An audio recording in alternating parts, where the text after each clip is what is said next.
Her phone vibrated against the counter just as the water shifted from warm to too hot, and Ruth let it, for a beat.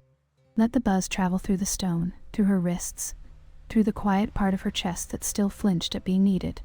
The faucet in front of her wasn't hers. The kitchen wasn't hers either, though her tools were spread across it like familiar bones. Screwdriver, wrench. The small red flashlight she always forgot was on until it warmed her palm. A paper towel held a thin crescent of metal shavings. A second towel, clean, folded once, sat by the sink as if someone had set it down carefully and then walked away. Ruth turned the valve with 2 fingers. The leak slowed to a patient drip. Again, her phone vibrated. She didn't pick it up immediately. She watched the drip gather itself, fall, gather again. That old steadiness. That tiny persistence. Behind her a floorboard sighed, soft, reluctant. Not quite a step. More like a shift of weight, as if someone had been standing still for longer than they meant to. Ruth didn't turn around right away. She knew the shape of Luna's presence now, even without looking. The way it altered air. The way it made silence feel held instead of empty. "Is it that?" Luna asked. Her voice had that careful brightness people used when they wanted to sound unbothered. Ruth could hear the other thing under it. The waiting. Ruth wiped her hands on her jeans slow. She could feel how damp the fabric was from earlier calls, earlier sinks, earlier showers that didn't want to cooperate with the day. She could also feel, annoyingly, the clean smell of Luna's apartment, something citrus and laundry soft that hadn't been there the first time. As if Luna had been learning how to make a space feel like hers. "It's not bad," Ruth said. "It's just old. Like the building. Like most things in this city." A laugh that wasn't quite a laugh. A breath that tried to be light. "I'm sorry," Luna murmured. "I know you're busy." Ruth finally turned. Luna stood in the doorway between kitchen and hall, barefoot, a mug cupped in both hands. Her hair was still damp at the ends, not fully dried. She was wearing an oversized sweatshirt that swallowed her shoulders, and Ruth found herself noticing the small detail of it, how it slipped off one collarbone, how Luna kept tugging it back up and failing without trying too hard. Luna's eyes tracked Ruth's hands first. Always the hands. As if Luna didn't trust words until she'd seen what Ruth could do with something broken.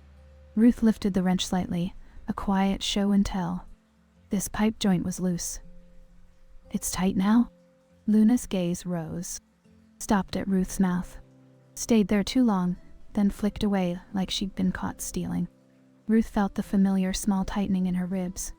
Not fear exactly. Not even alarm. Just the old internal recalibration, the sense of standing at the edge of something and realizing the ground was closer than it looked. "I can leave the water running for a minute," Ruth said, voice neutral, as if they were discussing nothing at all. "Make sure it holds." Luna nodded too fast. "Yeah, sure, thank you." Ruth turned the faucet on again. Water rushed, bright and impatient. The sound filled the kitchen, filled the space between them, made it harder to hear the parts of themselves they didn't want to admit were speaking. She watched the joint. No drip. A quiet satisfaction went through her, the clean kind. Fix it. Make it hold. Leave. She could almost pretend that was the whole job. But Luna didn't move.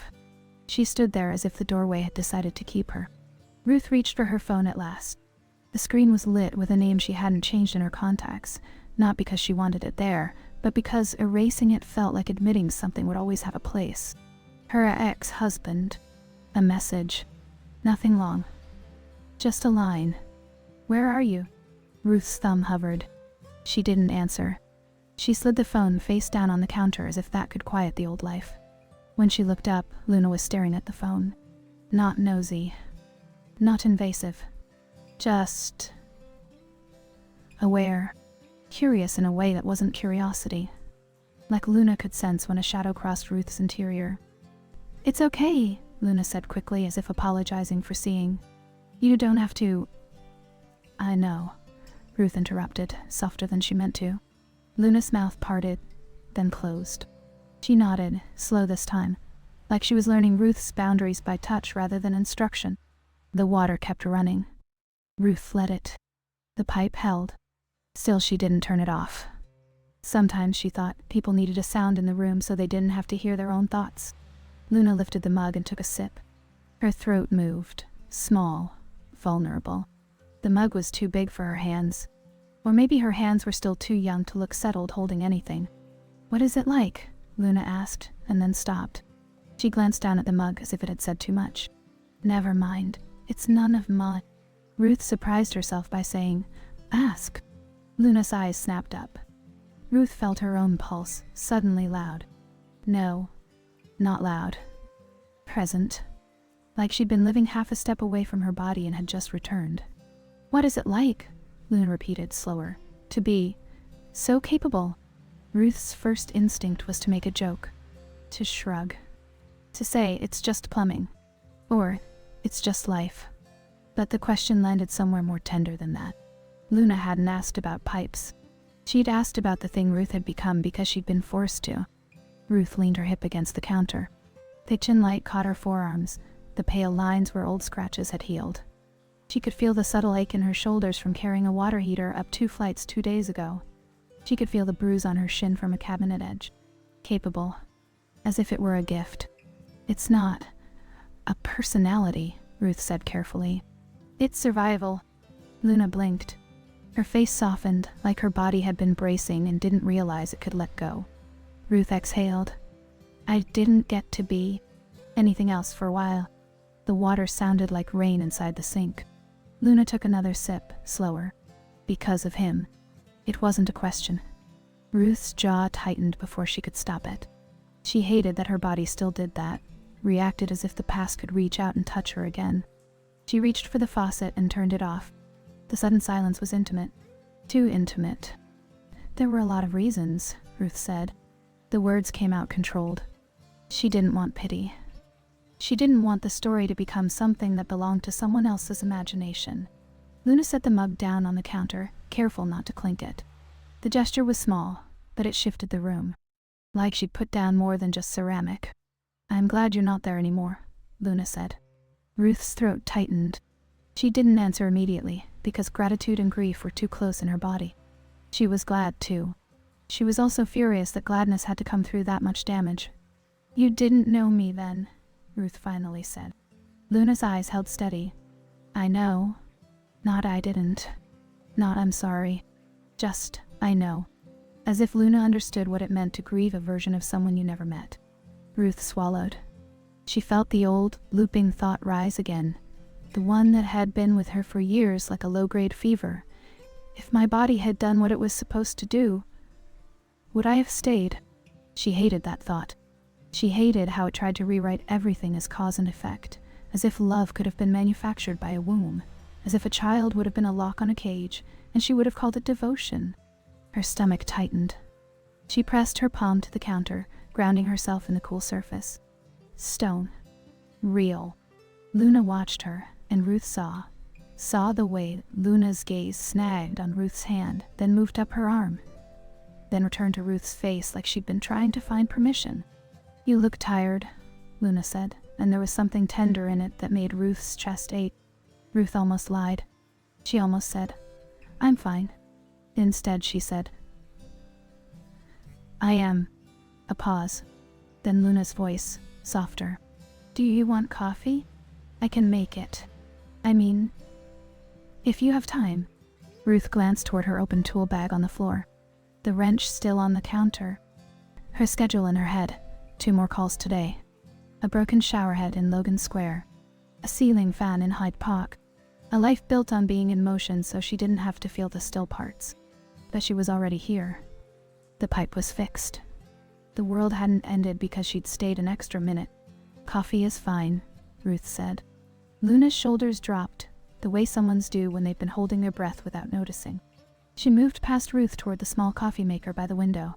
As Luna passed, the sleeve of her sweatshirt brushed Ruth's forearm. It wasn't much. Fabric.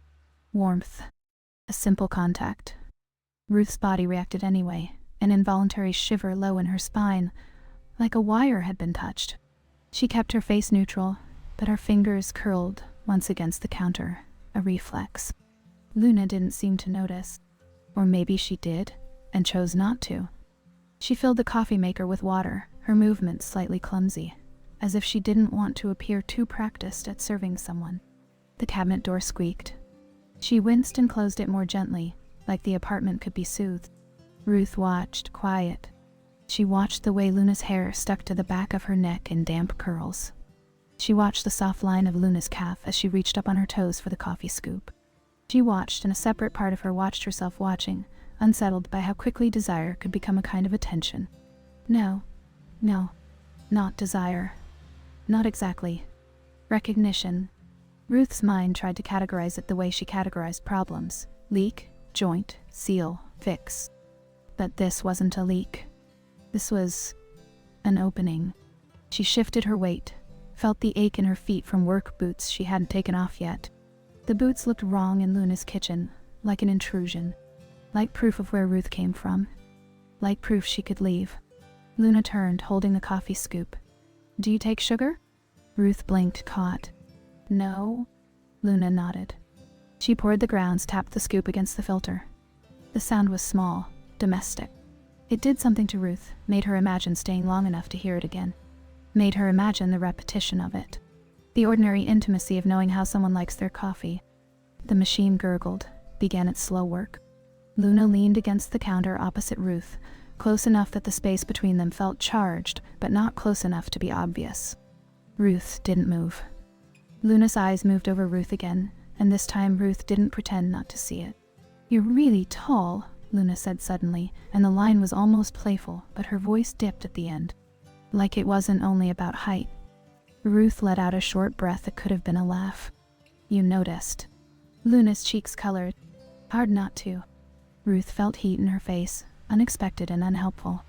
She looked away toward the window. Outside, the street was loud with late afternoon life. A bus sighing at the curb, someone's laughter from the sidewalk. A car horn that sounded like impatience, made physical. Chicago didn't care what happened in this kitchen. The city kept moving regardless.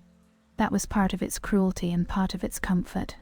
Ruth kept her gaze on the window, but she could still feel Luna beside her, like a small gravity. "Do you—" Luna started, then stopped. She cleared her throat. "Do you always work alone?" Ruth's hand tightened around her phone without realizing she picked it up again. She set it down, slower this time. "Mostly," she said.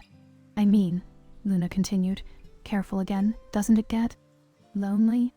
Ruth's first instinct was to say no, to insist on the satisfaction of solitude, the safety of it, to say she liked being alone because alone meant no one could trap her. But loneliness wasn't the same as being alone, and Ruth was tired of pretending she hadn't felt it. "Yes," Ruth said. One syllable. Honest. Brutal in its simplicity. Luna's face softened in a way that made Ruth's throat sting. Luna didn't reach out, didn't fill the space with comfort. She just held the truth in her expression. Let it be real. Ruth's mind circled again, as it always did when someone got too close. Don't confuse attention with safety. And then, immediately after, quieter. But what if it is? The coffee finished brewing with a final sigh. Luna poured 2 mugs. The smell rose, dark, bitter, grounding. Ruth realized she'd been holding hunger in her body without calling it hunger. Luna handed her a mug with both hands as if offering something fragile. Their fingers touched. This time, it wasn't fabric. Skin. Warm. A brief contact that should have been nothing. Ruth's breath caught. Just for a beat. Luna's eyes flicked to Ruth's mouth again, then away. She pulled her hand back as if she burned herself, but her face didn't look hurt. It looked awake. Ruth wrapped both hands around the mug, let the heat soak into her palms. She took a sip. The coffee was strong. A little too strong. It made her mouth feel dry in a way that wasn't about caffeine. They stood there in Luna's kitchen, not sitting, not leaving, as if both of them were afraid to choose a position that would imply a direction. Luna took a sip too. Her gaze stayed on Ruth over the rim of the mug. Her eyes were bright, not with innocence exactly, but with that particular kind of hope that could still risk being disappointed. Ruth felt the weight of it, felt the difference between them like an invisible measurement in the air. 22 and 39. Youth and weathered survival. A girl who still believed a city could be gentle, and a woman who knew the city would only ever be fair in small, hard-won moments. Ruth's mind offered her the familiar defense. She's too young. It's irresponsible. It's trouble. And underneath that quieter, she looks at you like you're not broken. Ruth set her mug down. Luna's eyes followed the movement.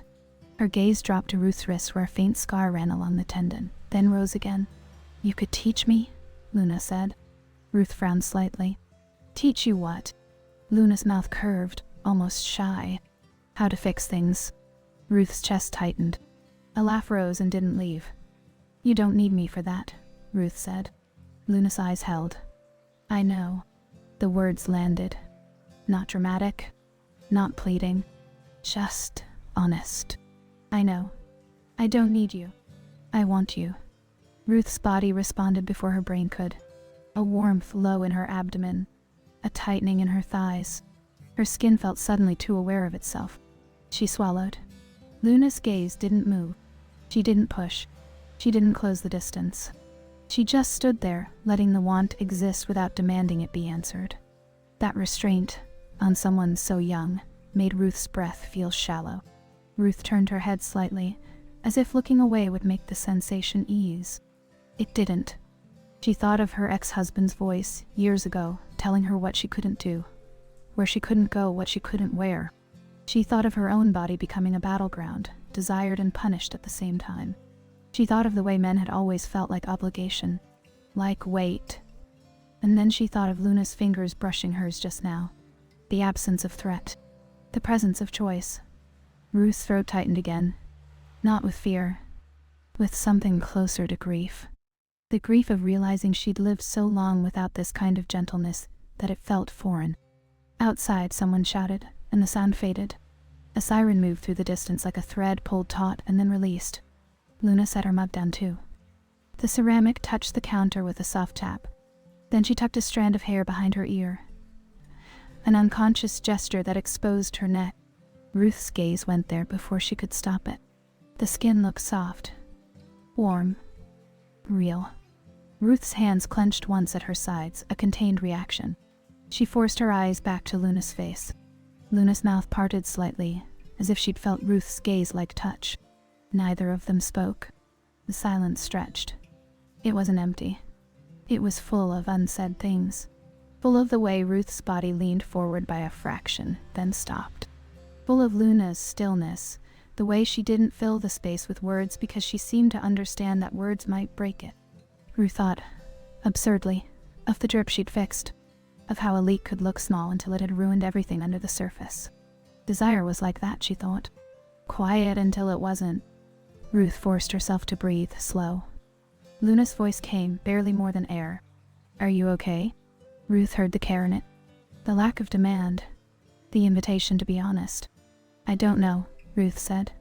It was the truth. The simplest truth. And it altered the room. Luna nodded, like she accepted that not knowing was part of the offer. Ruth's phone buzzed again, loud in the silence. Both of them flinched. Ruth looked down at it. A missed call now. Another message. The name still there. "Where are you?" Ruth's fingers hovered over the screen. For a second she could feel the old cage trying to close around her, even from a distance. The old voice. The old obligation. Then she looked at Luna. Luna wasn't watching the phone this time.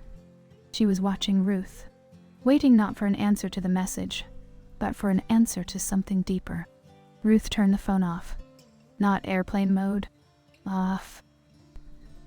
The small click of finality felt like a crack in a wall. Luna's breath shuddered out.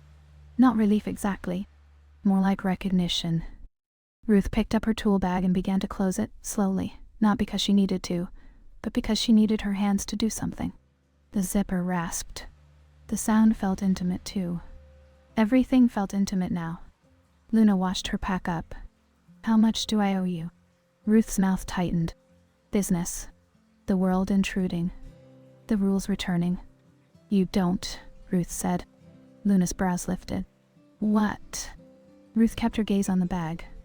This was minor, considerate. She stopped. She didn't want to say a gift. That felt loaded. She didn't want to say nothing. That would be dishonest. She looked up at last. "Considerate practice, if you want me to show you next time." Luna's eyes widened, then softened. A small smile formed, slow, like dawn. "Next time," Luna repeated. Ruth felt the phrase lodge inside her. Next time. As if there was already a future. as if the choice had already been made. She hated how much she wanted that. She lifted the bag strap over her shoulder. The weight settled into familiar muscle, grounding her. Work. Movement. Safety. But as she stepped toward the door, Luna moved too. Just enough to be closer, not blocking her, not trapping her. Just there. Ruth stopped with her hand on the doorknob. Luna's voice came from behind her shoulder, quiet. Ruth. Ruth didn't turn fully. She didn't trust what would happen if she did. Yes? A pause. The kind of pause where something could be said that couldn't be unsaid. Luna spoke anyway. I called you again because I wanted to see you. Ruth's fingers tightened on the knob. Her chest felt tight, then warm, then tight again. A loop. She could hear her own blood.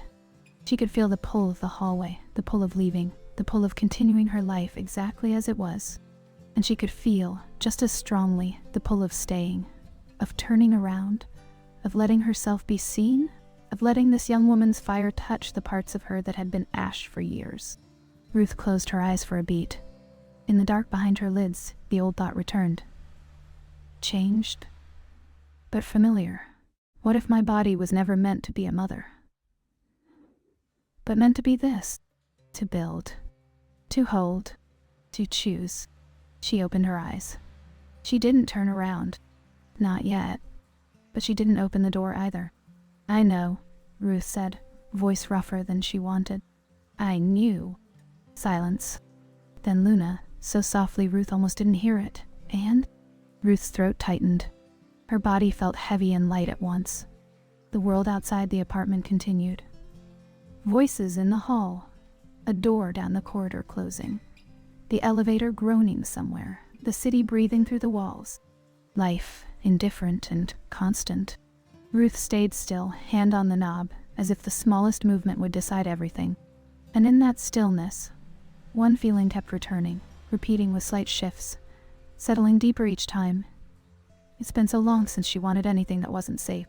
The door didn't close behind her that night. Not all the way. Ruth noticed it later, standing in the hallway with her keys in her hand, the city breathing around her, how the latch had caught but loosely, as if the apartment itself hadn't wanted to commit to goodbye. She stood there longer than necessary, shoulder pressed lightly against the wood, feeling the echo of Luna's presence still arranged inside her body. The scent of coffee. Citrus. Something warmer underneath. It followed her down the stairs. Not as memory, exactly. More like a physical afterimage. The way her muscles held a different tension, the way her breath kept recalibrating, as if she were still standing in that kitchen with the light too bright and the silence too charged. Ruth drove without the radio. She always did after calls that stayed with her. Let the city fill the car instead. Tires on pavement, a siren far enough away to be harmless, the rattle of the heater complaining about winter's early edge. She told herself she'd forget the exact shape of Luna's mouth by morning. She didn't. The next call came 3 days later. Ruth was kneeling on a bathroom floor in Pilsen, coaxing a stubborn drain back into cooperation, when her phone lit up again with Luna's name. She stared at it longer this time. Not because she didn't know why Luna was calling. Because she did. She wiped her hands. Answered. Hey, Luna said, breathless, like she'd been holding it. I hope this isn't weird. Ruth leaned back against the tub, felt the cool porcelain through her shirt. It's fine. A pause. The sound of traffic on Luna's end. Voices, faint. Life happening around her. I tried to fix the light myself, Luna said. Like you showed me. I mean, not exactly like you showed me, but I tried. Ruth closed her eyes. She could picture it too easily. Luna on her toes again, screwdriver in hand, brow furrowed in concentration, wanting to prove something to herself. Or to Ruth. Or to the version of herself that had already started imagining what competence could look like if it was shared. And? Ruth asked. And now it won't turn off, Luna admitted, sheepish. At all. It's like, permanently on. Ruth smiled despite herself. I can come by after this job. Another pause. Longer. You don't have to, Luna said quickly. I mean, you probably have a lot. I know, Ruth said. I want to. Silence again. Not empty. Settling. Okay, Luna said finally. Okay. When Ruth arrived that evening, The apartment looked different. Not rearranged. Just lived in more. A throw blanket folded neatly over the back of the couch. A plant by the window she didn't remember from before, thin leaves reaching, stubbornly alive. Luna opened the door with a grin that she seemed to rein in halfway through, like she wasn't sure how much joy was appropriate yet. The light in the hallway was indeed blazing. Ruth fixed it in under 10 minutes, standing close enough this time that Luna could see the small scar at Ruth's wrist without having to look for it. "Next time," Ruth said, stepping back. "Turn the breaker off first." Luna nodded, serious. "Yes, ma'am." The word landed oddly. Not playful enough to be a joke. Not formal enough to be nothing. Ruth's breath stuttered. She cleared her throat. "Coffee, already made," Luna said, a little proud. They stood at the counter again, mugs warming their hands. The city settling into dusk outside. They talked this time. About nothing urgent. About the neighborhood. About a bakery Ruth swore by. About a podcast Luna was obsessed with and Ruth pretended she might listen to. At some point, Luna leaned her hip against the counter beside Ruth's, close enough that their legs brushed when they shifted. Neither of them moved away. The silence between topics grew less sharp, more like a shared pause than a cliff. "Can I ask you something?" Luna said. Ruth nodded. "Why plumbing?" Luna asked. "I mean, I know it's practical. But you're more than that." Ruth took a sip. The coffee was weaker this time. She liked it less. She liked that Luna had made it anyway. "It was there," Ruth said, "when I needed it, and I was good at it. Turns out I like solving things that don't argue back." Luna smiled, then softened. "People argue back. Always," Ruth said. They fell quiet. Luna traced the rim of her mug with one finger, a small, repetitive gesture that Ruth found herself watching too closely. The room felt smaller without actually shrinking. Ruth noticed how easy it was becoming to stay. How the instinct to leave, to keep moving, was duller here. How dangerous that felt. Over the next weeks, the calls continued. Sometimes for real repairs. Sometimes for things Luna could have handled. A loose cabinet hinge. A shower pressure issue that resolved itself by the time Ruth arrived. Once, a smoke detector that only needed a battery. They didn't talk about it. They talked around it instead. Luna learned quickly. She watched Ruth's hands, mimicked her movements, asked questions that weren't really about tools. Ruth corrected her gently. Stepped closer when Luna needed leverage. Placed her hands over Luna's once, briefly, to guide the screwdriver. The contact stayed long after it ended. They began cooking together on the nights Ruth stayed later. Simple things. Pasta. Eggs. A stir-fry that went too soft because they'd forgotten it on the heat while arguing about music. Ruth brought groceries sometimes, not because Luna asked, but because she'd found herself buying two of everything without realizing when the habit had started. They sat on the floor to eat once, backs against the couch, plates balanced awkwardly. Luna talked about her parents then. About the small town. About the quiet disapproval that never quite found words. "They love me," Luna said. "They just don't understand me." Ruth nodded. "Sometimes that's worse." Luna glanced over. "Do your siblings understand you?" Ruth hesitated. Thought of her brothers and sisters, of the unspoken agreements, of how they loved her fiercely without ever asking for details she hadn't offered. "They try," Ruth said. Luna rested her head briefly against Ruth's shoulder. It was casual, almost absent-minded. Ruth felt it anyway, the weight, the warmth, the trust. She didn't move until Luna did. There were nights they didn't touch at all. Just sat together scrolling on their phones, occasionally showing each other something. A meme. An article. A photo Luna had taken of the lake at sunrise.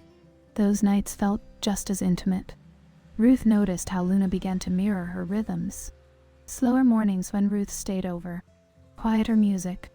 Earlier dinners. And Luna noticed too the nights Ruth hesitated at the door, the way she sometimes pulled back just when things felt easiest. "You don't have to stay," Luna said once, not accusing. Just observant. Ruth set her bag down. Didn't answer right away. "I know, but you do," Luna said. "Yes," Ruth said. Then, after a breath, "And that scares me." Luna didn't argue. She stepped closer instead, not touching, just close enough that Ruth could feel the heat of her. "Me too." The age difference surfaced in small, unexpected ways. Luna wanted to go out, to dance, to feel the city late at night. Ruth wanted the quiet, the slow unwinding. They compromised more than they fought. Luna came home early sometimes. Ruth stayed out later than she meant to, sitting in a loud bar, watching Luna laugh with her friends, feeling both protective and out of place. One night, walking back through cold streets, Luna slipped her hand into Ruth's pocket, fingers curling around hers. Ruth let her. Felt the simple rightness of it settle. "You don't look at me like I'm temporary," Luna said suddenly. Ruth stopped walking. The streetlight caught Luna's face, made her eyes too bright. "I don't think you are," Ruth said. Luna searched her face. "Even with the age thing?" Ruth exhaled. "Especially because of it."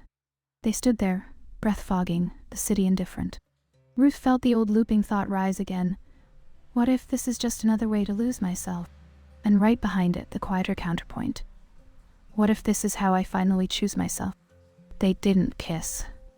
Not then. The restraint became a language of its own. The way Luna leaned in and stopped. The way Ruth's hand hovered at Luna's waist and withdrew. Desire threaded through their days, not urgent but persistent. Like a low flame that warmed without burning. One afternoon, weeks in, Ruth noticed the plant by the window had grown. New leaves unfurling. "You're good for it," Ruth said. Luna laughed. "I forget to water it half the time."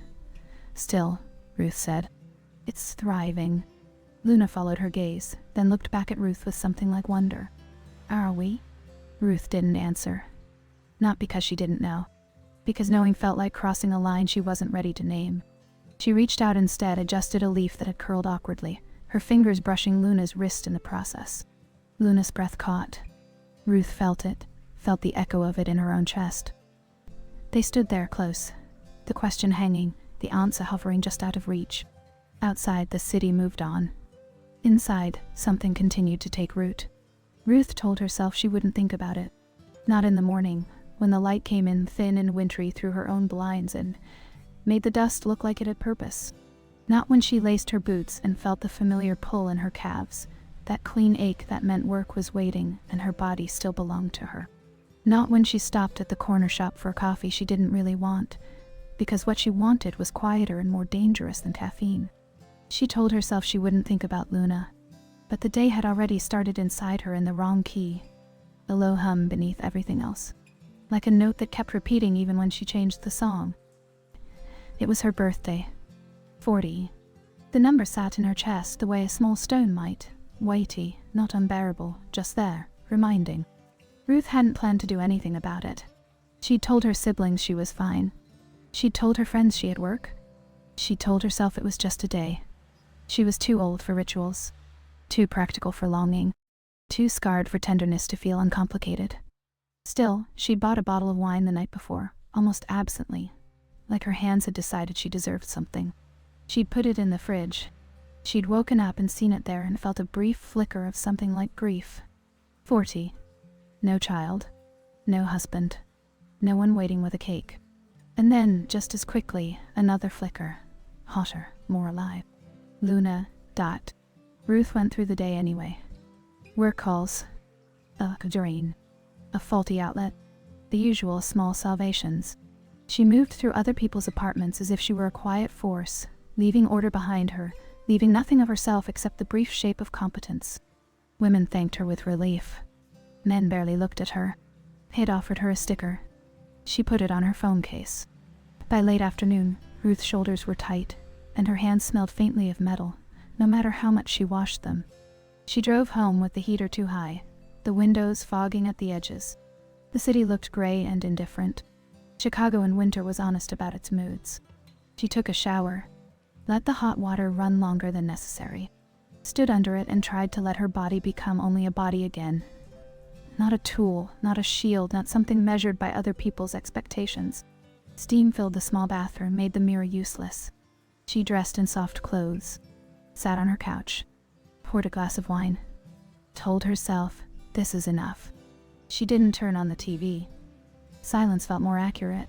She let the wine sit on her tongue a second too long. Bitter. Warm. Adult. Her phone lay on the coffee table, face up. She hated that. She turned it over, then turned it back again, then left it, as if she could pretend she wasn't waiting by refusing to look like she was. Time passed. It passed the way it always did when you were trying not to want anything. Slow, then sudden. At 5:42 p.m. her phone lit up. Luna. Ruth didn't pick it up immediately. Her heart did something stupid in her chest, as if it still believed in surprises. She stared at the screen until it dimmed, then lit again with a message. Me. I'm sorry. My shower died. I really need you. Ruth stared at the words. Her first thought was practical. She could recommend another service. She could send a quick instruction. She could say she was done for the day. She could say it was her birthday and she didn't feel like being anyone's solution. Her second thought was quieter and sharper. Luna knows. Ruth typed back without thinking too much. I'll be there in 20. Her finger hovered over send, a fraction of a second longer than necessary, as if she were giving herself one final chance to be sensible. Then she sent it. She set the phone down, took a sip of wine. It tasted different now, less like solitude, more like something that had edges. 20 minutes later, Ruth stood in the hallway outside Luna's apartment. Her tool bag was in her hand because it felt safer to carry it. A prop. A reason. The hallway smelled like someone's cooking, like old carpet, like winter coats damp from the outside air. Somewhere, a neighbor's TV murmured. Ruth lifted her hand to knock.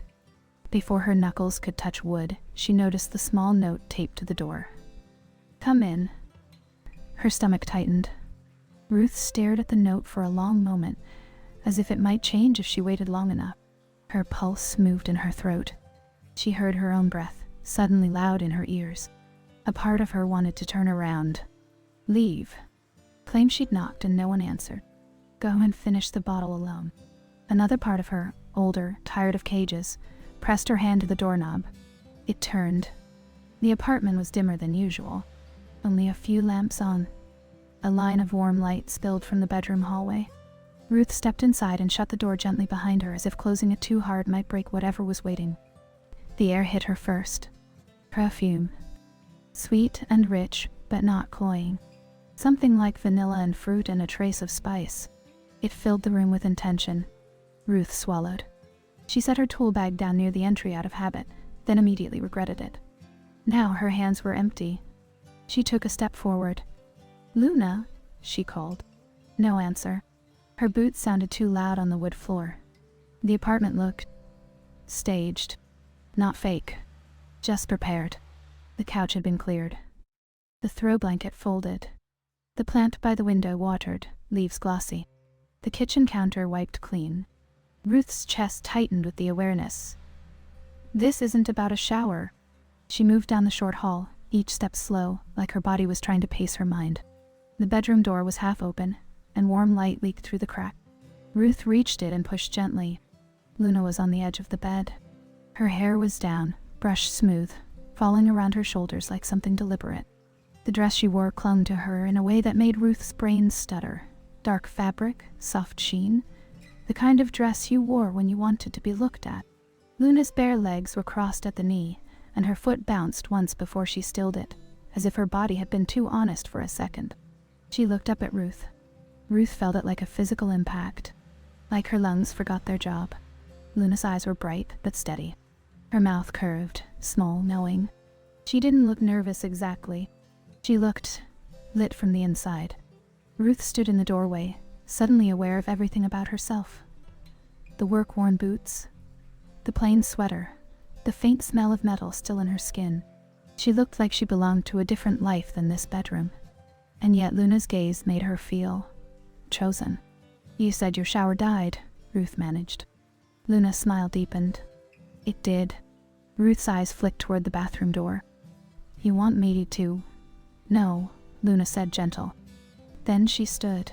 The dress moved with her, the fabric catching light, making Ruth's mouth go dry. Luna stepped closer, slow, like she knew Ruth might bolt if she moved too quickly. Ruth stayed still. Her body felt taut, like a wire. Luna stopped in front of her, close enough that Ruth could feel the warmth radiating from her. Perfume and heat and something faintly floral. The air between them was almost visible. Ruth's throat tightened. Luna. Luna lifted her hand and touched Ruth's wrist. Not gripping. Not pulling. Just resting her fingers there as if testing whether Ruth would flinch. Ruth didn't. She couldn't. Luna's thumb brushed once over the faint scar there. The gesture was so small it was almost nothing. It wasn't nothing. Ruth's breath caught, quiet, involuntary. Luna looked down at the scar, then up again. Her eyes softened in a way that made Ruth feel exposed, not in a humiliating way, but in a way that made her body want to lean in. "Happy birthday," Luna said. Ruth swallowed. "You remembered." Luna's mouth tilted. "Of course I did." Ruth could have said 100 things then. She could have said this was inappropriate. She could have said Luna was too young. She could have said she didn't want to get tangled in something she couldn't predict. She could have said she was tired. What came out instead was quieter. Honest. "I didn't plan anything," Ruth admitted. Luna's eyes held hers. "I did." Ruth's chest tightened. Heat moved through her body, slow and heavy. She could feel her own pulse like a second heart beneath her skin.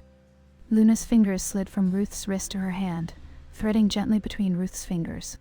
Ruth's hand reflexively tightened around Luna's, not hard, but enough to reveal something. She didn't want to let go. Luna inhaled. Ruth watched her throat move, watched her lips part slightly as if she were deciding which truth to speak. "Today," Luna said, and her voice dipped, "I don't want your domestic services." Ruth's breath stuttered.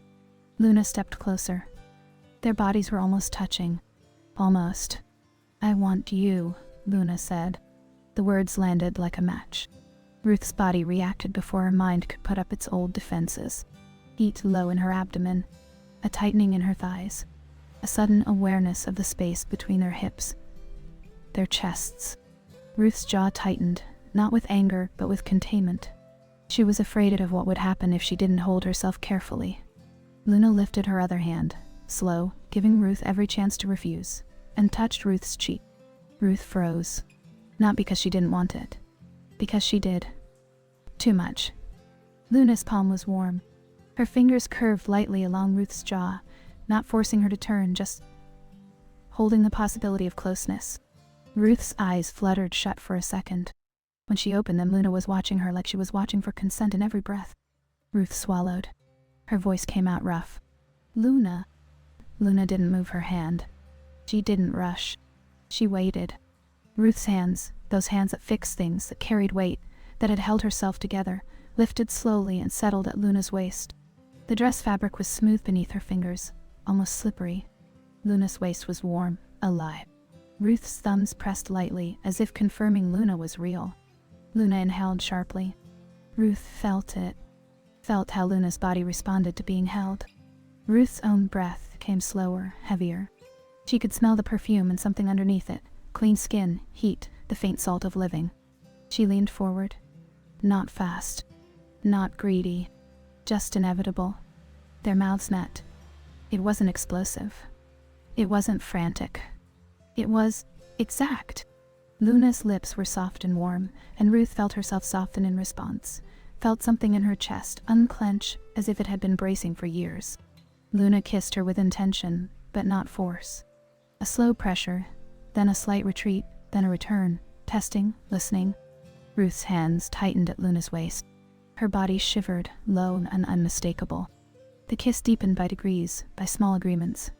Luna's fingers slid into Ruth's hair at the nape, not tugging, just anchoring. Ruth kissed her back with a patience that surprised her, like she was giving herself time to understand what she was choosing. Luna made a small sound against Ruth's mouth, half breath, half laugh, and it went straight through Ruth like heat. Ruth pulled back slightly, just enough to breathe. Their foreheads nearly touched. Luna's eyes were half-lidded, her mouth flushed, her breath uneven. Ruth's chest rose and fell. She felt dazed, like she'd walked into a room she didn't know she'd been searching for. Luna smiled, slow and mischievous. Ruth's stomach tightened, anticipating. And then Luna lifted a finger and pressed it gently to Ruth's lips. "Not now," Luna whispered. Ruth blinked, confused, her body already leaning forward again. Luna's smile widened. "We're going out." Ruth's brows drew together. "What?" Luna stepped back, just enough to make Ruth's body protest the loss of warmth, and reached for a coat draped over a chair. She moved with quick confidence now, like the kiss had unlocked something inside her. Ruth stood there, stunned, hands still hovering in the air where Luna's waist had been.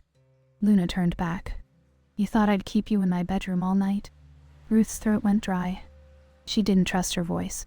Luna approached again, close, and adjusted Ruth's collar with both hands, a small, intimate gesture that felt like ownership and care at once. "I want you out there," Luna said, eyes bright. "I want Chicago to see you, even if it doesn't understand." Ruth's chest tightened. She wasn't sure whether the feeling was fear or longing. Maybe both. "I didn't bring anything," Ruth managed. Luna's eyes flicked over Ruth with appreciation that made Ruth's skin prickle. "You're already perfect." Ruth almost laughed, almost scoffed. But the look on Luna's face wasn't flattery. It was conviction. Ruth swallowed hard. The outside world pressed in through the window. Cars, distant voices, time continuing as if nothing had shifted. But everything had. Luna grabbed her purse, then paused at the bedroom doorway and looked back at Ruth. Ruth stood still, boots planted, body humming with the kiss still on her mouth, in her throat under her skin. She could taste Luna faintly, sweet, warm, unmistakably alive. Luna held out her hand. Ruth stared at it for a second too long. The simple offer. The quiet risk. Then Ruth took it. Luna's fingers laced with hers, confident and warm, and Ruth felt a tremor go through her, like the first crack in a wall that had been holding her up. They walked out together. The hallway light was too bright. The elevator mirror showed Ruth's face slightly flushed, eyes darker than usual. Luna stood beside her like she belonged there. As the elevator descended, the hum of the machinery filling the tight space, Luna shifted closer until her shoulder brushed Ruth's arm. Ruth's breath caught again, softer this time, as if her body was learning a new rhythm. Luna looked up at her. Her eyes were playful, but underneath it, something serious. Something intent. Ruth's mind tried to catch up, tried to warn her. This is happening too fast. This is dangerous. This will change you. And another thought, quiet, steady, rose beneath it. Good. The elevator doors opened. Cold air from outside slipped in like a reminder that the world was still real. Still sharp. Still watching. Luna squeezed Ruth's hand once and stepped forward. Ruth followed, lips still tasting the kiss. Body still humming, heart still not sure whether it was falling or flying. And she realized with a strange, unsteady clarity that there was no way to return to the version of herself who hadn't been kissed in that doorway. Not now. Not ever.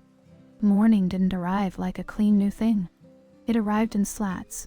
Thin, pale light cutting through Luna's blinds and landing on the rumpled sheet, on the hollow of Ruth's collarbone, on the curve of Luna's shoulder where Ruth's hand had rested in the night. And then, sometime before sleep, softened into stillness. The city was already awake outside. A bus groaned. Someone shouted a greeting in the courtyard. Pipes inside the building clicked and sighed as if the apartment itself were stretching. Luna woke first. She lay there for a long moment without moving, as if movement might undo what her body already knew. Ruth's arms were around her from behind, heavy in the best way, secure without trapping, present without insisting. Luna could feel Ruth's breath against the back of her neck, slow and deep, the kind of sleep that came when someone finally let go of vigilance. Luna turned her head slightly, just enough to see Ruth's face. It looked different in sleep. Softer, unguarded. Blonde hair spilled across the pillow in disobedient strands. The lines at the corners of Ruth's eyes were gentler without the daily squint of focus. Luna stared at her as if she were trying to memorize a miracle before it evaporated. She felt, absurdly, at home. Thought startled her. Home. In an apartment she'd moved into only months ago, in a bed she'd once thought would only ever hold her loneliness, and her ambition, and her late-night city noises. Now Ruth was here, warm and real, breathing into her skin like it was the simplest thing in the world. Luna's chest tightened with the sweetness of it, and with something darker threaded underneath. Because sweetness had a cost. She listened to Ruth's breathing and tried not to imagine what would happen when Ruth woke and remembered her own life. The calls, the work, the schedule, the hard-won independence that didn't make room easily for anyone. Luna tried not to imagine Ruth pulling away, not because she regretted the night, but because she feared needing anything. Luna shifted carefully, enough to turn in Ruth's arms and face her. Ruth stirred, just a fraction, mouth parting on an exhale, eyelashes fluttering. Luna froze, breath caught. Ruth's eyes opened slowly, unfocused at first. Then they found Luna's. For a second, Ruth looked startled, as if she'd forgotten where she was. Then the recognition settled in, soft as a hand on the heart. Her mouth curved into a smile that was almost shy, almost disbelieving. "Good morning," Ruth murmured. Luna's throat felt thick. She laughed quietly, more breath than sound, and tucked her face into Ruth's neck. Ruth's arms tightened around her, gentle but firm. Her voice came rough with sleep, warm against Luna's ear. "Morning, birthday present." Luna smiled into Ruth's skin. She could smell her there, clean soap, faint wine, the deeper scent of Ruth's body that made Luna feel reckless and safe at the same time. "Was I the best present?" Luna asked, half teasing, half terrified of the answer. Ruth's hand slid up Luna's back, palm warm, fingers splayed like she was grounding herself. "The best I've ever gotten." The words landed in Luna's chest with a weight she hadn't expected. She pulled back just enough to look at Ruth's face. Ruth looked serious now, even in the softness of mourning. The humor was there, but underneath it was something more intent. Like she wasn't letting herself hide behind charm. Luna stared at her and felt a sudden, quiet fear bloom. This matters. This is real. This can hurt.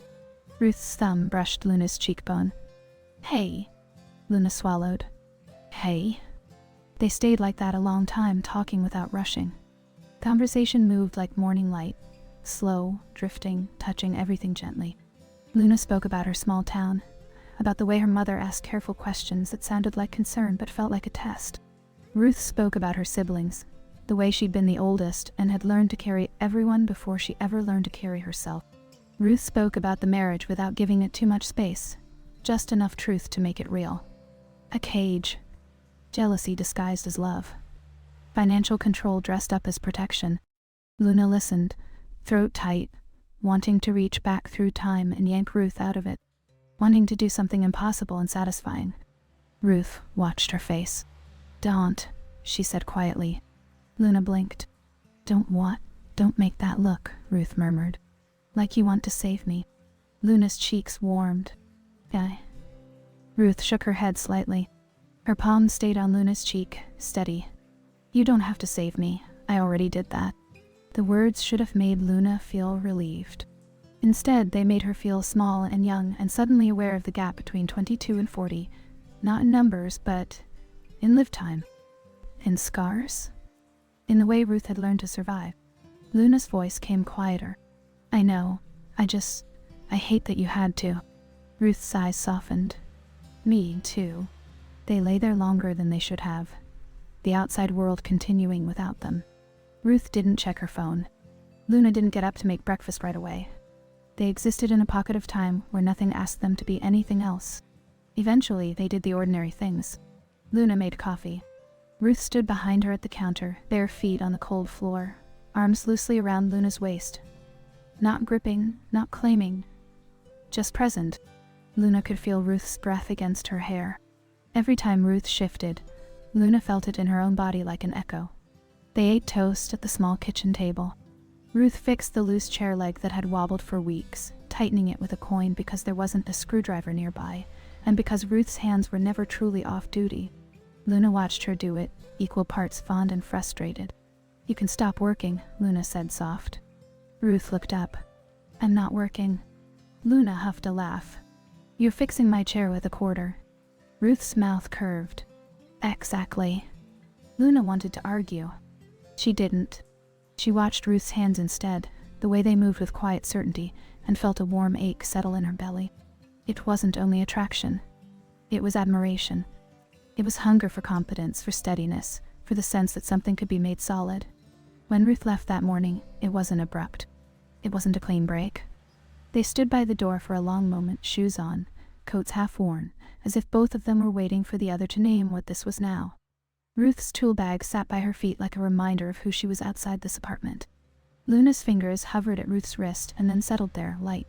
Ruth looked down at the touch, then up at Luna.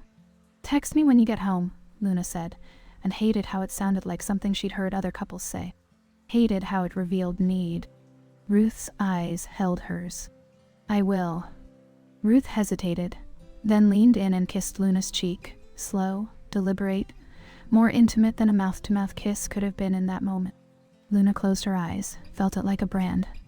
When Ruth left, the apartment felt bigger. Not emptier exactly. Just louder in its quiet. The weeks that followed weren't dramatic. They were lived.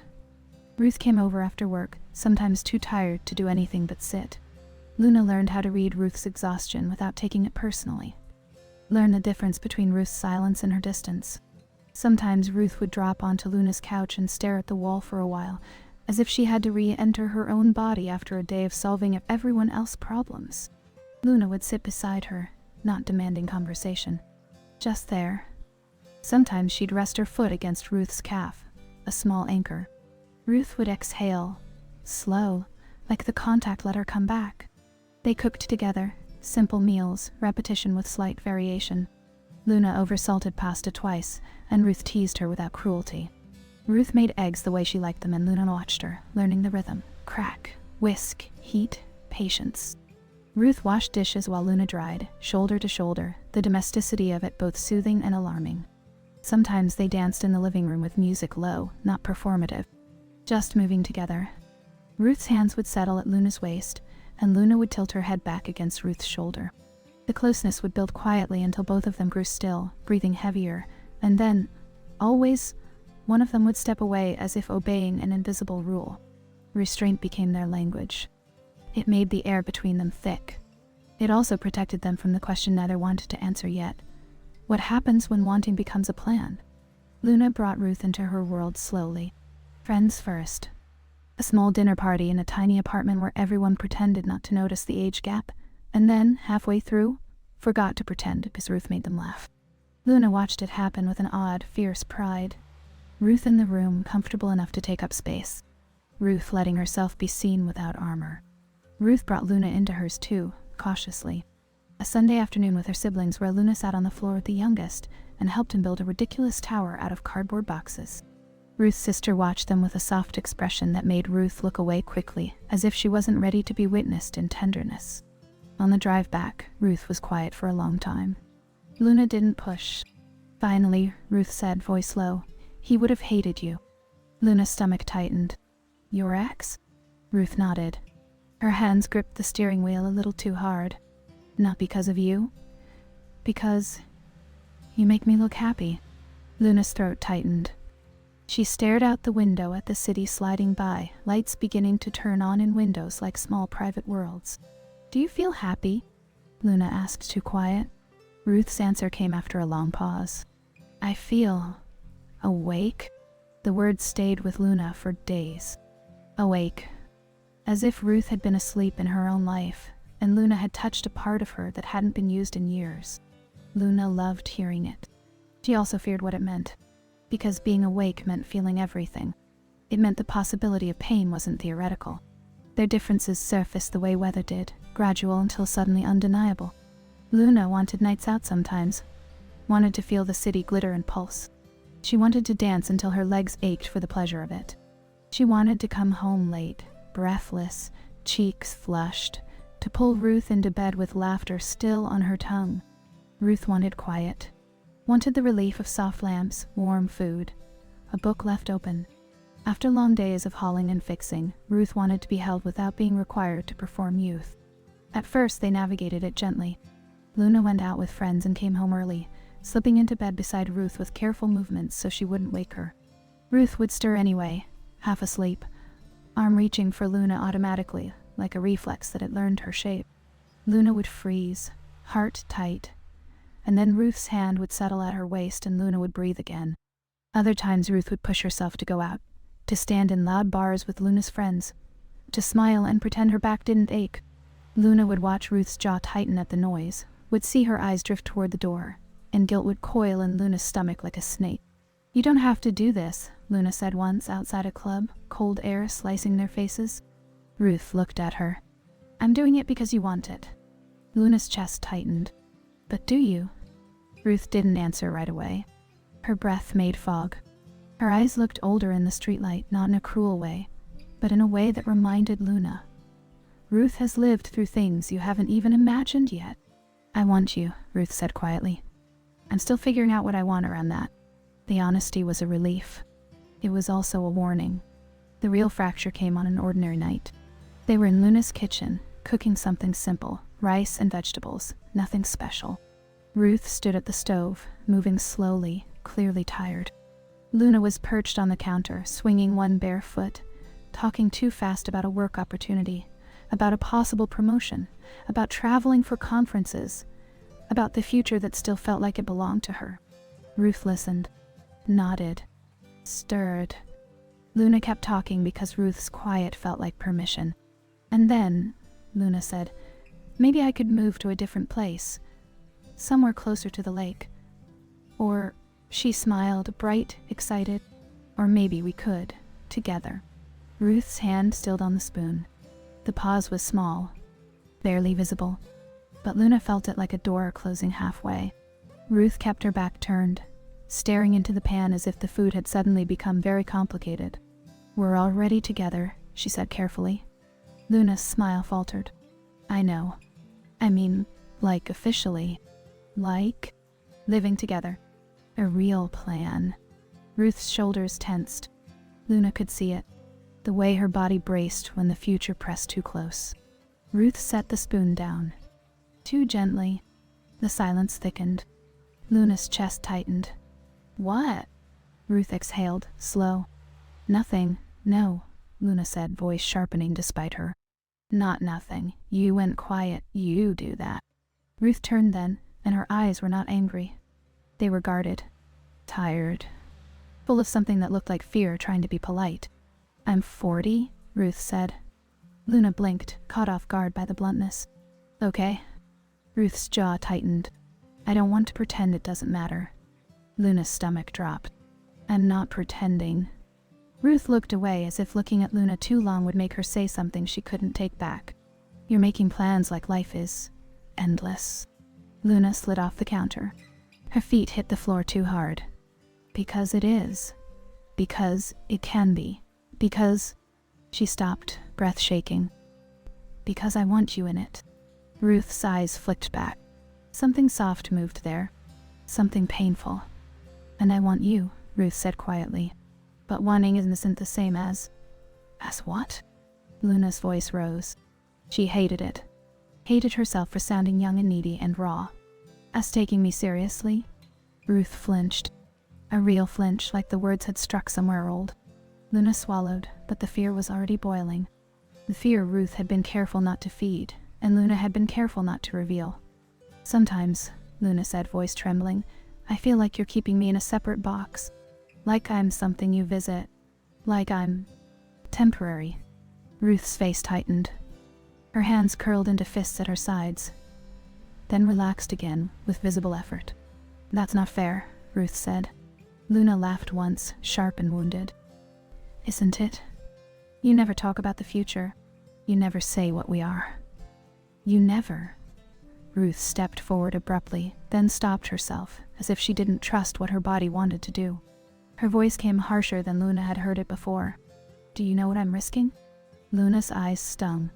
I'm risking too. Ruth let out a humorless breath. You're risking heartbreak. I'm risking my whole life. The words landed like a slap. Luna stared at her. My life isn't my whole life? Ruth's face softened immediately, regret flickering.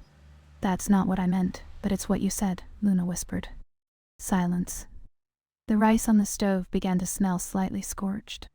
Ruth moved as if to turn off the heat, then froze, hands hovering, as if even that small action felt like choosing a side. Luna's voice came smaller, the anger drained into something raw.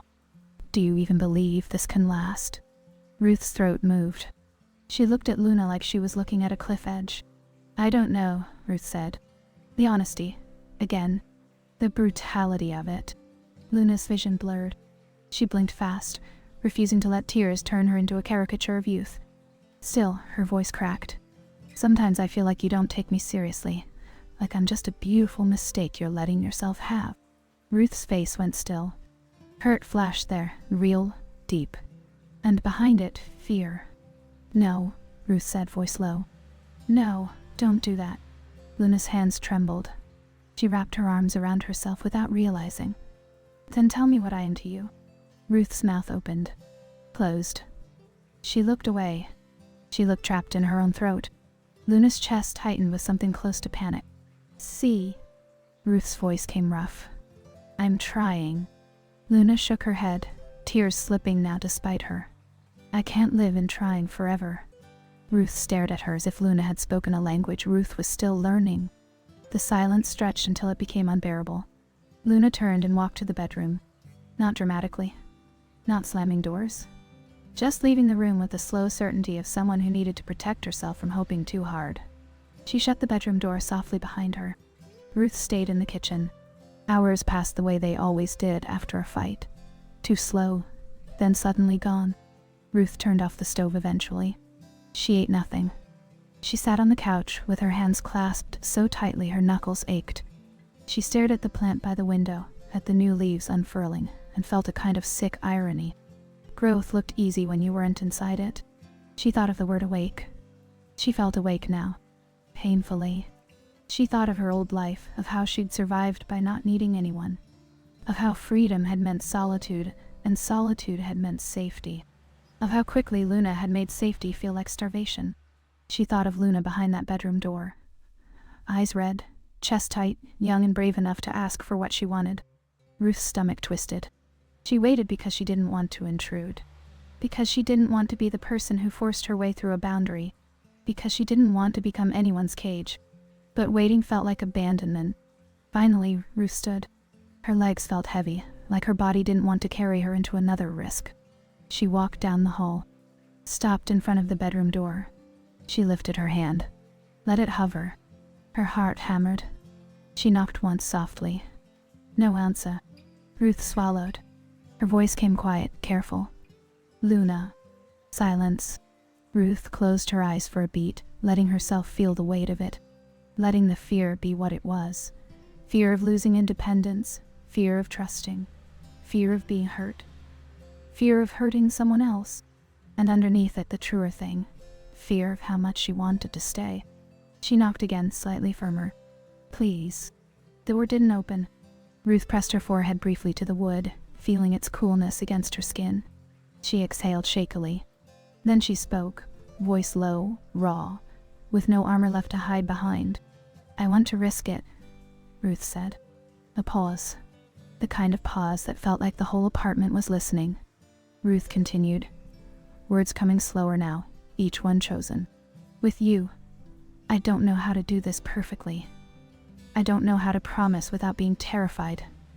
But I know this. Her throat tightened. She swallowed hard. You make me feel alive, not just awake, alive. Silence again. Ruth's hand slid down the door until her palm rested flat against it, as if she could reach Luna through the barrier by sheer will. If I'm afraid, Ruth said, voice breaking slightly, it's only because this matters too much. Her breath shook. She forced herself to keep standing, to keep being present even without an answer. Inside the bedroom, something shifted. A soft sound, a movement, a breath. Ruth froze. The door handle didn't turn. Not yet. Ruth's fingers curled slightly against the wood, as if holding on. She waited. Heart pounding. The choice still withheld between them, suspended in the narrow space of a door that remained closed. The door didn't open all at once. It opened the way a body opens to grief.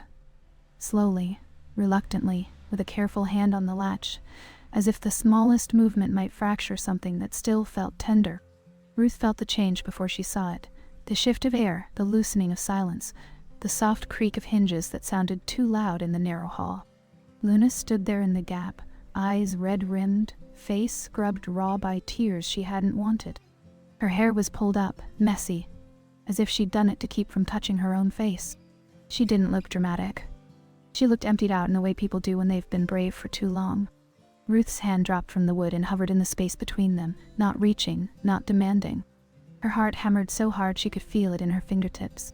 For a long moment, Luna didn't move. She stared at Ruth like she was trying to decide whether to believe her. You said, Luna whispered, voice uneven. You don't know. Ruth swallowed. Her throat felt scraped clean. I don't know the future, she said. I know what I'm choosing. Luna's jaw tightened. She blinked slow, as if her body was forcing itself not to break again. And what are you choosing? Ruth could feel the temptation to soften it, make it safer, make it smaller, make it easier for her own fear. But she was tired of living inside almost. Tired of holding the door half closed. She took one step closer, stopping before she crossed the threshold. Consent mattered here. It mattered everywhere, but especially now when Luna was raw. I'm choosing you, Ruth said. Not as a visit. Not as a beautiful mistake. Luna flinched at the words, like hearing them repeated made them sharper. Ruth's chest tightened. I'm choosing this, Ruth continued, quieter. Even with the age difference. Even with the ways we don't match perfectly. Even with how terrified I am of losing myself. Luna's lips trembled. And what about me? She asked. And the question was so honest it almost hurt. What about what I'm scared of? Ruth's eyes held hers. Tell me. Luna's breath shook. She looked away for a second, down the hall toward the living room, as if she couldn't say it while looking straight at Ruth. Then she looked back, eyes bright with the kind of truth that didn't care if it was elegant. I'm scared you'll wake up one day, Luna said, and decide you didn't mean it, that you only wanted me because it was your birthday, or because I was easy, or because I made you feel young. Ruth's chest clenched hard. She shook her head immediately, fierce. No. Luna's voice cracked. I'm scared you'll leave quietly, like you do, like you've been doing. Ruth felt the old reflex rise. Defend, explain, manage. She forced it down. This wasn't a job to fix. This was a person. This was their life unfolding in real time. Ruth stepped closer and stopped again, still not crossing. Her voice came low and steady, as if speaking too loudly might scare the truth away. I didn't want you because you're easy, Ruth said.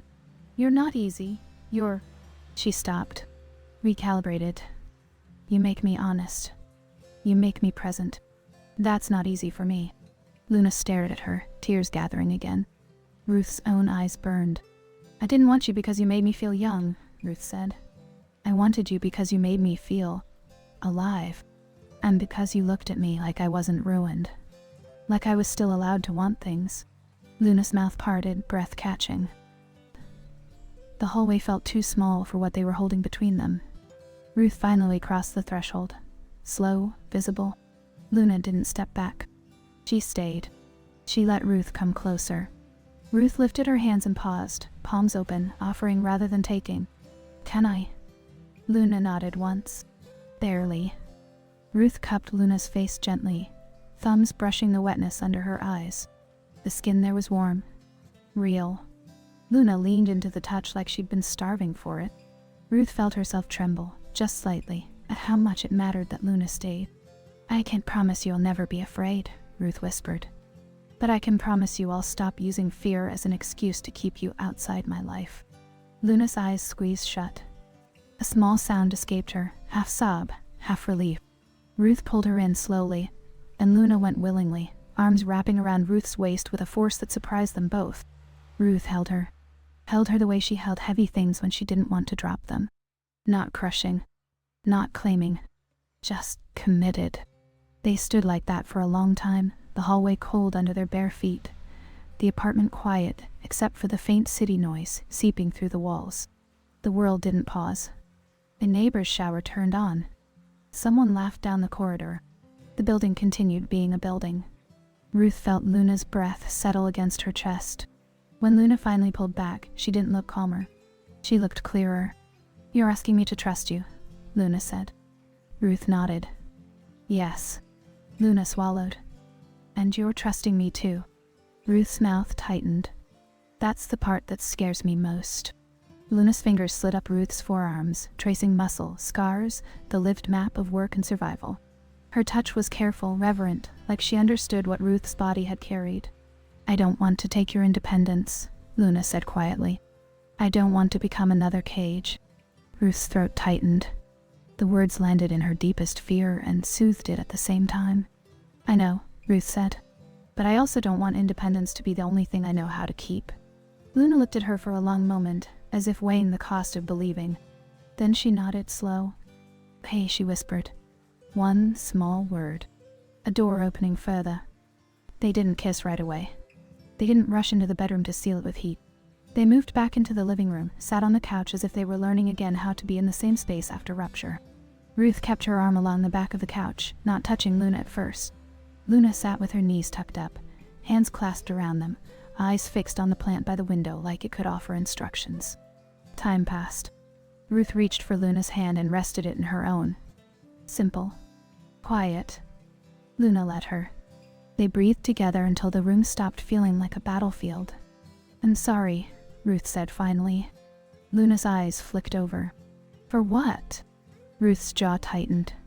"For making you feel temporary. For letting you do that alone." Luna swallowed, gaze dropping to their hands. "I'm sorry too," she admitted. "For throwing it at you like a weapon, like you don't have scars." Ruth's fingers tightened gently. "We both have them," she said. Luna's laugh came watery. "Mine are just newer." Ruth looked at her. New doesn't mean smaller. They sat there in the aftermath, letting the apology exist without turning it into a performance. The silence did real work. The kind silence can only do when both people stop trying to win. Later they stood in the kitchen together and made food. Real food this time, not the scorched rice they'd abandoned. Ruth chopped vegetables. Luna watched, then took the knife from her carefully. "Show me," Luna said. Ruth did. She guided Luna's grip, her fingers over Luna's fingers, the blade moving steady and safe. It was mundane. It was intimate. It was the kind of closeness that built a life rather than only a night. They ate at the small table. They washed dishes together, shoulder to shoulder. Luna's hip brushed Ruth's once, and Ruth didn't step away. When they returned to the couch, Luna leaned her head against Ruth's shoulder again, this time without hesitation. Ruth's arm folded around her automatically, like her body already knew the choice. "You're still tired," Luna murmured. Ruth exhaled. "Always." Luna tilted her face up. "Do you want quiet?" Ruth looked at her and felt something soften deep inside her, something she didn't realize had been clenched for years. "Yes," she whispered. "With you?" They went to bed, not as a solution, but as a continuation. Ruth undressed slowly, unguarded without being careless. Luna watched her with eyes that didn't rush, that didn't consume. Ruth felt seen without being reduced to a body. They kissed then, soft, lingering, the kind that asked rather than took. Ruth's hands moved with patience, steadying Luna, steadying herself. Luna's body responded in small waves, a shiver, a breath, a quiet sound swallowed by Ruth's mouth. They touched in ways that stayed within tenderness, within consent, within the slow heat of trust. The night unfolded without needing to be described in detail to be felt. It was enough to know this: Ruth didn't leave. And in the morning, the light came in again through the blinds, finding them still tangled together as if their bodies had decided to keep each other warm. Luna woke first again, but this time her first thought wasn't fear. It was gratitude so sharp it almost hurt. She turned and watched Ruth sleep. Ruth's hand was still on Luna's waist, fingers curved like she'd forgotten how to let go. Luna lifted Ruth's hand and kissed the knuckles once, quiet, reverent. Ruth stirred, eyes opening slowly. She saw Luna kissing her hand. A smile formed on Ruth's mouth, soft and almost disbelieving. "You're still here," Ruth murmured. Luna laughed, breathy. "So are you." Ruth blinked as if letting the reality settle in. "Yeah," she said. "I am." They stayed in bed longer than they should have. They talked about nothing. About a book Luna wanted to read. About a new client Ruth didn't like. About the way the radiator made that strange clicking sound at night. About the taste of the coffee beans Luna had bought and whether they were too bitter. Life continued around them. The city outside didn't care. Inside, something had shifted. Ruth didn't feel like she was waiting for the moment she'd have to run. The weeks after the fight were not perfect. They were honest. Sometimes Luna wanted a late night out, and Ruth said no, not with resentment, but with truth. "I can't tonight," Ruth would say, and Luna would feel disappointment and then, slowly, respect. Because Ruth wasn't disappearing. She was staying even in refusal. Sometimes Ruth came home quiet, more withdrawn than usual, and Luna's old fear would flare. "She's pulling away." Luna would feel it in her stomach, hot and sharp. But then Ruth would reach for her hand even wordlessly, and Luna would remember, quiet isn't abandonment. They learned each other's languages. Luna learned Ruth's exhaustion wasn't rejection. Ruth learned Luna's need wasn't a trap. There were small rituals now. Sunday mornings at the farmer's market, Ruth in a heavy coat, Luna tucked close to her side, their hands in the same pocket to keep warm. Ruth choosing apples by smell. Luna teasing her for being picky. Ruth rolling her eyes, then buying the apples anyway because Luna liked them sweet. Wednesday nights on the couch, takeout containers on the coffee table, a show playing quietly while they didn't really watch. Ruth would rub her thumb along Luna's knuckles absent-mindedly, the gesture repeating until Luna's body softened. Luna would rest her feet in Ruth's lap. Ruth would complain about it and then keep them there. Sometimes Luna watched Ruth fix things around the apartment and felt a pang. Admiration, yes. But also sadness for how Ruth had been forced into competence as survival. Luna would reach out and touch Ruth's shoulder lightly while she worked, a small reminder. You don't have to carry everything alone. Sometimes Ruth watched Luna dream out loud. Plans, ideas, the bright, restless future Luna still believed in, and felt a strange ache. Not envy. Not contempt. Something more like reverence. Ruth would listen and let herself be infected by hope, even when it scared her. 6 months passed the way months do when you're living rather than counting. A series of ordinary days that gradually become a home. Then came the day Ruth stood in Luna's apartment and looked around at the aging walls, the radiator, the sink that had started all of this, the plant now taller and fuller by the window. Luna had a cardboard box open on the floor. Books inside. A roll of tape beside it. The air smelled like dust and paper and the faint sweetness of Luna's perfume. Ruth's chest tightened. It was happening. They were moving. Not as a fantasy. As a decision. Luna looked up at Ruth, cheeks flushed from packing, hair falling loose. You okay? She asked. Ruth exhaled slowly. Her hands felt restless, wanting to fix something, wanting to control the feeling by making it practical. I'm okay, she said. Then she corrected herself quietly. No, I'm scared. Luna's eyes softened. Me too. Ruth nodded, relieved by the honesty. They worked together, packing in slow waves. Ruth folded blankets with a precision that made Luna laugh. Luna wrapped dishes too carefully, and Ruth teased her for it. They argued gently about what to keep, what to donate, what to throw away. Ruth held up a chipped mug, and Luna insisted it had sentimental value. Ruth raised an eyebrow. Luna shrugged, unapologetic. Ruth kept it. There was a moment, small, quiet, when Luna pulled a dress from the closet, the same dark one she'd worn on Ruth's birthday. She held it up, looking at it with an odd expression. Ruth paused mid-fold. The memory hit her body before language. Perfume doorway. The first kiss that had made her irreversibly awake. Luna glanced at Ruth. Should I keep it? She asked, voice light but her eyes watchful. Ruth swallowed. Yes, she said, and the word came out like a vow. Luna's mouth softened. She folded the dress carefully and placed it in a box labeled bedroom. Later, when they carried boxes down the stairs, neighbors watched with casual curiosity. Someone asked if Luna was moving out. Luna smiled and said yes. Someone asked where she was going. Luna looked up at Ruth, just a fraction of a pause, and then said, somewhere brighter.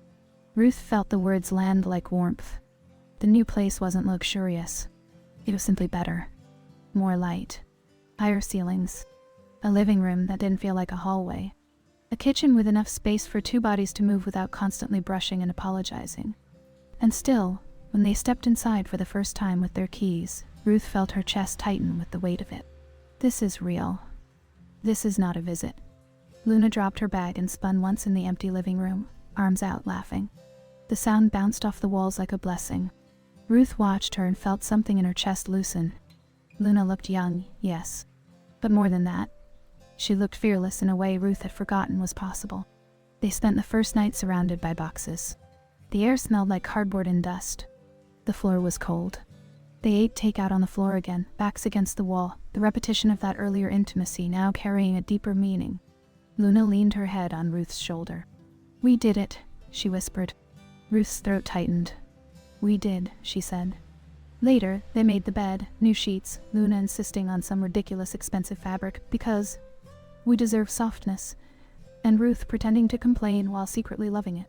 They moved around each other in the half-unpacked room, bumping shoulders, laughing, settling into the space. At some point, Ruth found herself standing in the doorway of what would become the second bedroom. It was except for a stack of boxes. The light coming in made the dust sparkle. Luna appeared beside her. "What are you thinking?" she asked. Ruth's old grief surfaced without warning, the infertility, the lost dream, the phantom weight of a child that never came. She felt it in her throat, in her stomach, in the quiet corner of her heart that still sometimes reached for something that wasn't there. Ruth swallowed, then spoke anyway. "I used to think this room would have been something else." Luna's breath caught. She didn't flinch away from the grief. She stepped closer, shoulder pressing lightly into Ruth's arm. "Do you still want that?" Luna asked softly. "Motherhood." Ruth stared into the empty room, the question reverberating. "I wanted it," Ruth said. "So much." She exhaled. "And then I thought, losing it meant losing the right to be a family. Like my body had decided I wasn't allowed." Luna's hand slid into Ruth's. "And now?" Ruth turned her head, looked at Luna.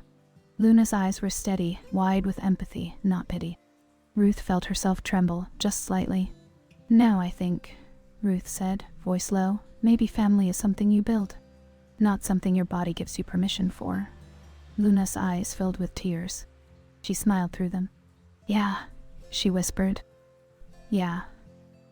They stood there in the doorway of the empty room and let the grief exist without letting it become a verdict. Ruth felt the old ache and also something new. The quiet possibility that nurturing could be many things.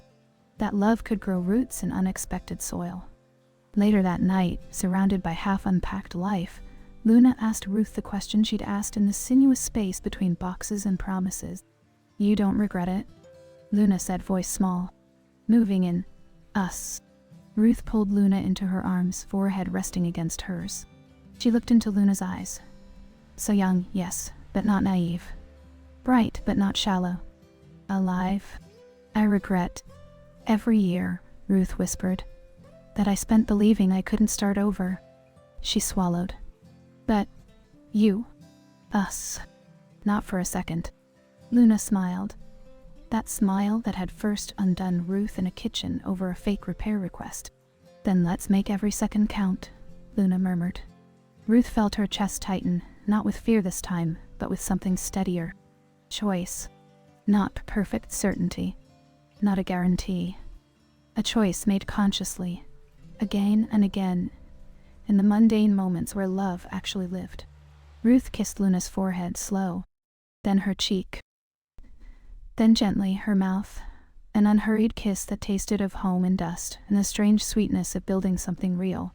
Outside, the city continued, sirens, laughter, the endless moving tide of strangers. Inside, Ruth felt the old looping thought return, transformed. It's been so long since she wanted anything that wasn't safe. And now, safety had a different shape. It looked like Luna in an oversized sweatshirt, taping a box closed with her tongue caught between her teeth in concentration. It looked like Ruth's hands putting shelves up in a new apartment, not as survival, but as devotion. It looked like the quiet, repeated gesture of fingers lacing in the dark, not to keep from falling, but to remind each other. "We're here." Ruth lay awake that night with Luna asleep beside her, listening to the unfamiliar sounds of the new building. The radiator clicked. A neighbor's footsteps overhead. The city's distant hum, softened by the walls. She thought about her independence, how she'd fought for it with blood and exhaustion and stubborn pride. She thought about how easy it would be to lose herself if she wasn't careful. Then she felt Luna's hand reach in sleep, find Ruth's wrist, and settle there as if it had always belonged. Ruth's breath caught. Not fear. Recognition. She turned her head and looked at Luna's face in the dim light. Luna slept with her mouth slightly open, hair spread across the pillow, expression relaxed. Ruth felt something in her chest loosen into tenderness so deep it almost hurt. She realized quietly, without drama, that she wasn't losing herself. She was letting herself be held without disappearing. And in that, she could finally breathe. Some loves arrive like fire, but stay like roots. What if the only thing that ever threatened Ruth's freedom was the belief that she had to be alone to keep it? Some stories don't end when the moment fades. They stay with us, asking to be felt. If this story awakens something you recognize, you're welcome to share your truth in the comments. And if this journey stayed with you, consider subscribing to Secret Garden Stories and sharing it with someone who might feel seen. Your support helps this space grow. A world with more love, more honesty, and less silence. Thank you for being here.